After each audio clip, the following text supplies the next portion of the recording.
Welcome to Morning Drawfee, where we take your dumb ideas and make even dumber drawings. I'm Caldwell. I'm Nathan. I'm Chloe. Chloe is joining us as our resident expert in all things magical, because this episode, we are doing a suggestion brought to us by a slew of people, including Zola Steele, who said, knock off Harry Potter characters. In addition to that, we had a suggestion come to us from our very own coworker, Tristan.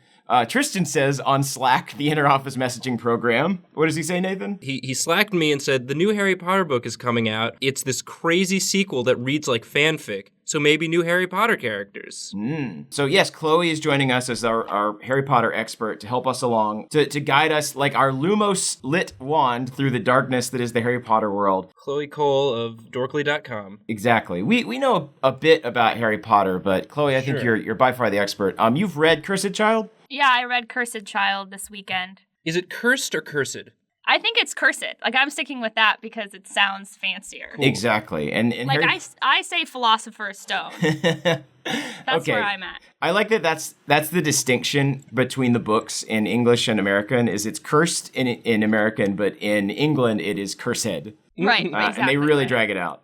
So, Nathan, what's our angle here? We're going to draw rejected Harry Potter characters? You want to draw maybe our own Harry Potter fan fiction? What are we doing here? Yeah, I think this is, like, J.K. Rowling, she's crossed the bridge into making her own fan fiction, like her own speculative fiction about the future of the world. So I think we got to go deeper into the future. Oh, we got to... Because the past is already set in stone. The lore is there. Harry Potter fans, I mean, Chloe, you probably know better, working for Dorkly, are very right. I mean, you can go protective. You can go on the internet and find family trees, especially for Sirius Black's family. Mm-hmm. Well, also something that I have thought about a lot is that the Weasleys, because both sides they're a pureblood family, which means both parents come from pureblood families. What's weird about the Weasleys is that the Mr. and Mrs. Weasley look alike. Have you noticed this? Oh, yes. They both have red hair. Yes. They're both in Gryffindor. And then they only have redheaded children who are in Gryffindor. So you're saying that there's some there's some inbreeding going on. Yeah, right? Wizards are all about eugenics, and it's a major factor of the Harry Potter books is breeding. And I feel like it's definitely that sort of thing where it's like when you have a relative that's just secretly a little racist, but is otherwise a nice guy. I feel like the Weasleys are really nice people, but super believe in inbreeding. Yeah, I mean, I just feel like nobody. How many people in the world do you know? How many redheads marry another redhead? How common is that? Well, Chloe, maybe you can be our guide here. Are you naturally drawn to other redheads? I mean, yeah, but I'm also not a natural redhead. But when you added a reddish tinge to your hair. Yeah, right. Yeah. Immediately, yeah. I mean, I noticed a lot more redheads coming on to me, but and them calling me a pureblood as they did, and I was like, oh, okay, I see. There's sort of a secret redheaded, pure-blooded inbreeding club going on. Yeah. That's the better question. Is this like a Pepe Le Pew type situation where as soon as you dyed your hair red, like a cat accidentally getting a white stripe of paint on its tail, are ginger suitors knocking down your door? Yeah, right, yeah. Well, because, redheads are going to die out in 50 years, according to, one Reddit title I read once and never forgot. Redheaded. Redded. Oh, I see. Red Dead Heads. Red Dead Head. That's my favorite Reddit, is the Red Dead Redemption Redheaded. Redheaded Dead Redemption. It's a great Reddit. So Nathan, what are you drawing? I'm drawing an OC. I'm drawing a new, a potential spin-off character for future Hogwarts, future cool teen Hogwarts. Oh, so this is like Hogwarts Extreme? Yeah, it's like it's just it's Gwurts. So this was if this was a live-action Nickelodeon television show, it would be called Gwartz. Yeah. G WARTZ. Yeah. I guess. Yeah. There you go. Thank you. Gwartz. Oh, I love it. Yeah. This is our Legend of Korra, I think, is what we're working with here. Basically, yeah. So there's a bit of a time jump. Who I'm drawing now is a descendant, a cool teen descendant of Hagrid. Okay. Okay. Oh, rad. I don't know how many generations into the future we're trying to go with this. I think indefinite, and that's the thing about wizard chronology in the wizard times is a bit slower, I guess as far as like fashion and style goes, because they're still wearing cloaks and pointy hats and stuff. Right, and dress robes. Mm-hmm. So Ron's embarrassing dress robes. Honestly, I think that if this is set like far in the future, they'd just be dressing like normal humans now. Yeah. Maybe one of them has a flip phone. Yeah. Like the coolest kid has a flip phone. Also, how politically correct has Hogwarts become? Because are people still making fun of Hogwarts kind of like Cockney accent? You know what I mean? He has that sort of common accent that they're always like emphasizing. You talking about Hagrid? Hagrid, sorry, what did I say? You said Hogwarts. Hogwarts. You said School. It's like, does the school come to life and speak at some point? Because I mean Hagrid. Some would say that the school is a character in and of itself. Mm-hmm. I would say that. Hagrid's common accent. Are they making fun of it anymore, or is it's fine now? No, that's considered gauche. I want to. Well, what is Hagrid? Future Hagrid's name? We got to come up with an equally dumb but fun sounding name like Hagrid. Yeah. I'm thinking maybe Gorgus. Oh Gorgus. yeah, there it is. Gorgus. This is Gorgus Hagrid. Because what his first name is Hagrid's Rubius. last name. His Yeah, first name's Rubius. Yeah, so this is Gorgus. Right. Spelled with there's a secret N in there, and I'm not telling you where. You have to discern that for yourself. He looks like a normal dude, though. Yeah, I mean, he's a rough and rowdy boy. Right, but he's like not. I mean, Hagrid was very tall because he was a half giant. Has the giant blood been kind of washed out over the generations? Yeah, it's a little diluted, but he's a tall big boy. Does he love animals as much? Yeah. More, actually. What if his arm is just like, he just has like a wing instead? Oh. Like he's just bred in with dragons. That's how Yeah. we got in the future, is like pure blood is like out the window. So now That would actually make sense because Hagrid, I think that we all agree that Hagrid had a little trouble with the ladies. Maybe he just eventually just kind of hooked up with a dragon. Maybe Gorgus is He's got a dragon hand. he's just got a tiny dragon hand. Oh, There it is. that makes the most sense. If you think about it, if a human were to have sex with a dragon, just a little dragon hand. He's got a little dragon hand, yeah. Just a total autonomous dragon head for a hand. Uh-huh. This is his wisecracking dragon hand. Oh yeah, it's its own character. It's Digby. Do you think Digby and Gorgus? Do you think Digby, But he also Digby does and have a tail. Gorgus like have different girlfriends? Yes. Like they date different people? Well, yeah, Digby is much better with the ladies than Gorgus. Gorgus is always putting his foot in his mouth. It feels kind of like Gorgus is in Digby's shadow. You know what I mean? Yeah. He's putting Even his though technically Digby is much smaller. Yeah. And Gorgus' shadow would cover Digby. Literal Yeah. shadow. But Yes. metaphorically. Exactly. Gorgus is always putting his foot in his mouth, and his foot is actually also another dragon. He has a dragon foot also? Yeah, but you don't have to draw that. It's in the shoe. Okay. No, it's Well, it's very shy. It's It's just a like very shy dragon. it's just like pressing up against it, like His dragon foot is called Football.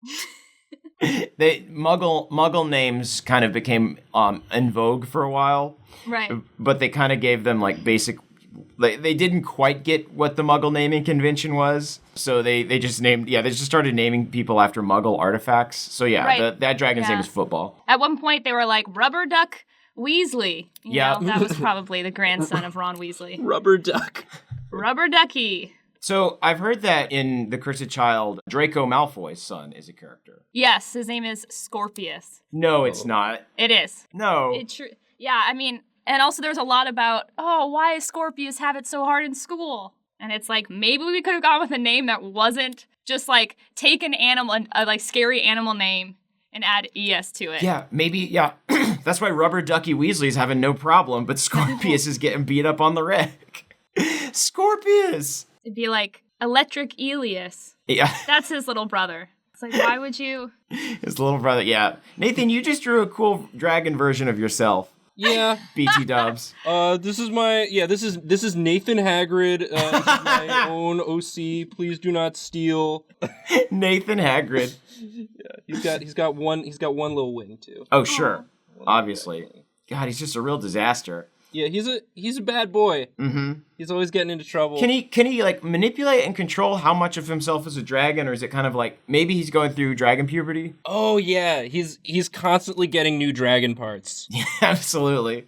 He's getting scalier. Yeah, this is actually right after his foot dragon first football first appears That's the pilot episode of Gortz. Now, I think that, and that's an important thing to denote, is since, like, this is, like, J.K. Rowling's foray into television media, so Gortz is kind of like, you need something for each episode, and, like, that's kind of that's Gorgus's trademark, is, like, every episode, he gets, like, a new dragon technique or ability. Or hindrance, depending.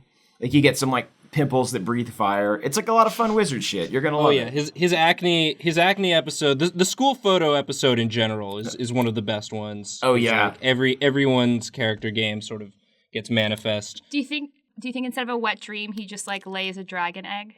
Either that, or he just has very warm dreams. It's a hot dream. Yeah, he just it's some dragon's fire comes out. Yeah, perhaps of his penis. Why not? Okay. Or like, you know what it'd be? It'd be a steam dream. He's got a strong dong. He's got a strong dong, and he's having steam dreams. That's what a Dragonborn's got to deal with.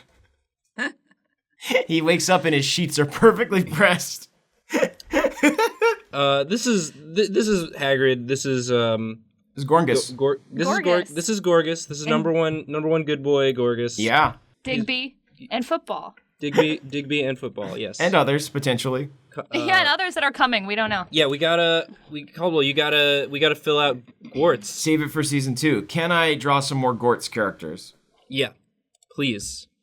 So I was thinking, because the Sorting Hat is sort of outdated and everything. It's like this old-fashioned hat. And honestly, it's like not good branding for Hogwarts, for Gortz. What if we got like a futuristic hat, and the only hat that's really the hat of the future is the fedora? The fedora. Oh my goodness. It's like yeah. It's so cool. He's just like an internet commenter Sorting Hat. It's like, ugh.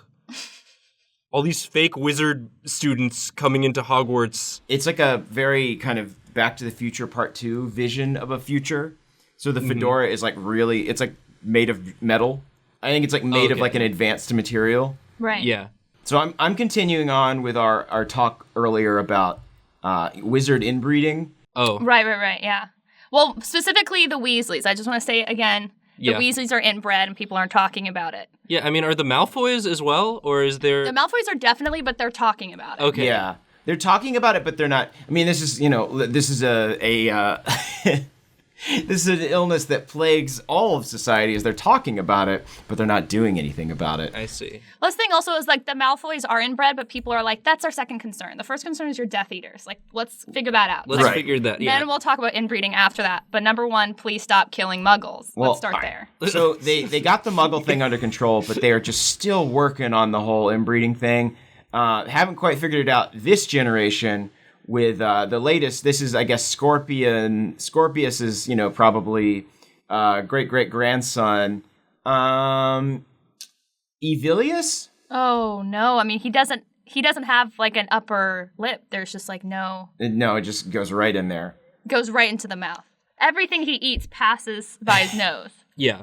Okay. His nose is constantly caked in food. Mm-hmm. Oh my goodness. He actually doesn't have an upper lip. His nose just closes over his bottom lip when he is done eating. So this is Evilius? Evilius. Unless can you guys think of a better name, or is Evilius the perfect dumb name for this Malfoy? It's pretty dumb. I think Evilius, and at this point, because they're so inbred, they can't say foy, so they're just like Evilius Malfoy. Malfoy. Mom, Evilius Malfoy. His name is Evilius Mouthhole. Mouthful. I thought of the perfect tease for him. Say, Evilius, why the long face? Leave me alone. His face is so long. We're not evil anymore. My family's fine. We own a bank now. They probably owned a bank before. They stole banking from the goblins? Yeah. No, it's a rival bank. That was really a problem. Why are people saying we stole it from the goblins? There was a real problem. There was no competition amongst the banking system. It's in Hogwarts. The money literally says Gringotts on it. That's a problem. Yeah, if Gringotts is too big to fail, then it's too big to exist. Are he and Gorgus going to become buddies? Yeah, I think Gorgus takes him under his wing. I think everyone's taking under his dragon wing. Exactly. Everyone's obviously a little off-put by Evilius. Yeah. But Gorgus is too cool for that. And that's the lesson they learned in that episode of Gortz, is that you shouldn't judge people based on their appearance, even if they are hideous and that their family or Nazis. I'm glad that that Gwartz has such positive messaging in it. Yeah. That like it's a cool teen show, but like it's got good values. It's basically just Wizard Degrassi. It's Degrassi but with wizards. And that's how I'm going to pitch it to Viacom. Gwartz the Next Generation. That's what it's, right. Yeah. But Digby is not friends with them. No, Digby is a like much cooler social standing. Like makes fun of. Do you think Digby can just kind of detach himself if he really wants to? Maybe that's a whole episode. It's like Digby Adventures. Digby goes on his own adventure. And then it keeps coming back, and Gorgas is just screaming with like blood spurting from Yeah, it's not like the limb. It's not like he gets like a new hand or anything. It's just like all of a sudden he's just missing it, and it's just spurting blood for the entire episode. But it keeps cutting back to like really fun music with Digby like at the Yule Ball, like dancing. All these cool witches. And then it cuts back and Gorgas is like, oh God! Go Digby! Go Digby! And Mouthhole's trying to help, but he's just getting blood in his mouth because he can't shut it. He's like, oh no! Get the nurse. I forgot to give him his braces. Oh yeah. Oh no! Wizard brace. There isn't just like a spell for that. I know. No. It's his teeth are so bad that the spell would not work. It would. He's just like, there's no spell for that. And Madame Pomfrey's just like, oh no, these are the worst cases I've ever.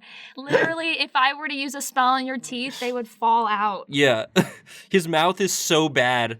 The braces are actually keeping your teeth in your mouth, is what's happening. Because they're constantly trying to fall out. Oh, God, why is it whenever we try and make our own version of things, it's so bleak.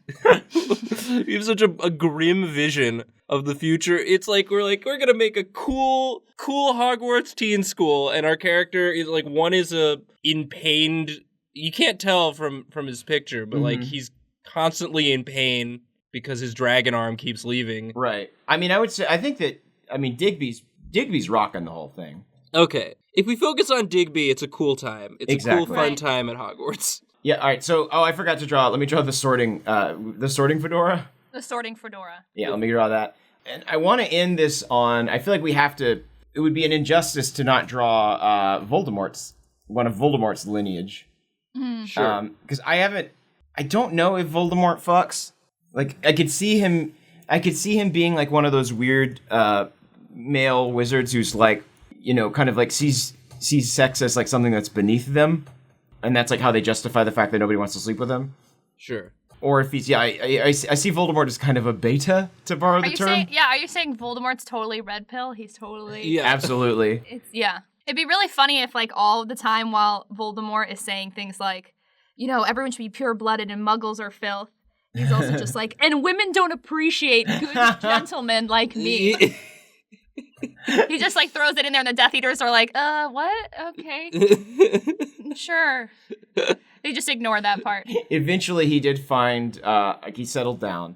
I don't know much about the Cursed Child, but it seems like maybe that's, I don't know. I don't know what happens in that book, so I can't make any correct or incorrect judgments. But in my fan fiction that we're creating here, in the Gwartz lore, there is some Voldemort offspring, and I think that that's the flip of it, is that in Gwartz, Kid Voldemort is like the coolest. Right. He's very counterculture. Exactly. Yeah. He's like just a real nice guy who like listens to others. Yeah, he was like, I don't judge me by the shitty things that like my great grandfather did or whatever, And like I'm not him, he's not me. He's kind of the leader of the group. Actually, it's a she, I think. Okay. Mm-hmm. Yeah, I just want to say, having read The Cursed Child, if you're interested in whether or not Voldemort fucks, like, you got to read it. I like that is there are some answers in there. All I'm going to say is, if you're interested in this question, does or does not Voldemort fuck? You need to read The Cursed Child. I'm just so glad that J.K. Rowling finally answered all my tweets. Yeah. I mean, it was just like every day for months and months, I was like, does Voldemort fuck? Does Tom Marvolo Riddle get wild in the wizard bed? Does he who shall not be named do the deed that shall not be named? Do the unspeakable. Oh yeah, so we still got Snake Nose. Mm-hmm. I don't know how those glasses stay up, but just magic. They're taped on with Spello tape.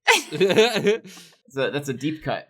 Harry Potter deep cut. Oh, do they still have the same houses, or have they like added some new houses? Do you think there should be a house for people who like aren't into houses, who like we don't believe in labels? Yeah, oh, I that's like that. the fifth house. Yeah, there's no label house, and then there's also Skater House.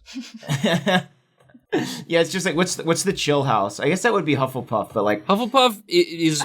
What houses do you guys think you're in? I think I'm Ravenclaw or Hufflepuff. Yeah, I think Ravenclaw.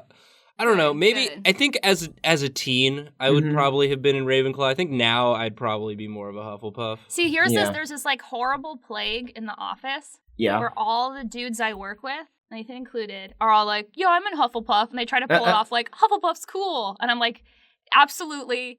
The fact that you like, I'm worried about you that you would think that you're in Hufflepuff. Like, I worry about what that means about your self-esteem. It means we're just chill. We're just there to there to chill down. Ravenclaw is the house I think I'm in, and is such a cool house that when I first read the Harry Potter books and they described Ravenclaw, I was like, yep, they're all gonna be in that. That's the best one. And then they were like Gryffindor. I was like, I have to read about fucking Gryffindor for the rest of this book. Gryffindor, they really are kind of like they're such goody goods. Like Ravenclaw, I like Hufflepuff because they know how to stay out of trouble. Ravenclaw seems like Ravenclaw are the people that like are actually making money in the wizard world. They're the ones that are like studying hard, but like not too hard. They get that Hogwarts is a school. Yeah, I feel like Ravenclaws are like, oh, we're here to go to school. Ravenclaws are the ones that go on to become like wizard investment bankers. Yeah. All right, so. As you can see, this is her father's skull. Yeah. Or this is Voldemort's skull, but it's like... Didn't Voldemort, like, melt? Yeah. Oh, yeah, good point. This is just a skull. This is a replica. Yeah. I think it might just be just a normal-ass skull. It's just a skull. Yeah. She's, like, kind of into necromancy, but, like, it's not, like, her whole deal. Oh, did we come up with a name for her? No, not yet. No. Cruxy. Oh, I love it. I love it. But then if people call her Horcruxy, they're like, "You're a Horcruxy," you know what I mean? Yeah, That's but they would never because she is beloved. She's the prefect. She's a prefect. Yeah. Oh yeah, I'll give her a little pin. Of the no label house. Don't label us house. Yeah, no label us house. Yeah. Oh, she's got leg warmers. Mm-hmm. Awesome. They're back. Leg warmers are back in a big way. Yeah. Well, that's the thing. Yeah. Wizard fashion, it sort of just borrows from various eras of Muggle fashion. Can the end of her hair be a snake? You got it. Oh, you do. You're doing it. Yeah. Oh, is that snake friends with Digby? Yeah. Oh, yep. Absolutely. This is it's like the ghost of whatever. Nabora. What was the snake's name? Nagini. Yeah. They are big time. They're in love. Ooh, that snake's real flirty. Yeah. Oh, that's how they become friends, because the Digby and Genie. Yeah, they have to hang out because their appendages are in love. Tale as old as time. Well, guys, that's the cast of Hogwarts. I want to see this show so badly. I love it. It's coming to Nickelodeon. It's going to be it's coming on right after Bella and the Bulldogs. It's one of their new live action hits. Hogwarts. Hogwarts. Hogwarts. Chloe, thank you so much for joining us. Thank you for having me. Oh, we still did not come up with a name for the unlabeled house. Oh. Do we want to do that, or is that just kind of... Maybe we can you know what, if you have a name for the unlabeled house, leave it in the comments. Also, leave suggestions for what you want us to draw next time. This has been Morning Drawfee. Please leave comments for what you'd like us to draw, as I just said. Share the show with your friends who like Harry Potter, I guess, or kind of like Harry Potter a little bit, but don't care about it getting made fun of a lot. And before your comment, please tell us what house you're in. Yes, please. Yeah, like I like that. Please. It's like when you're a reporter and you preface which news organization you're from. Please tell us your house. Yeah. Listen to our podcast. What Should We Draw? You can find it on HeadGum or iTunes. Nathan, anything else before we go? Oh, the labelless house is Puckwudgie. It's zero fuckwudgie. It's zero fucks Wudgie. Zero fucks Wudgie. If you got a better name, leave it in the comments. This has been Morning Drawfee. Thanks so much for watching. And we're sorry? We're sorry. We're sorry, Potter.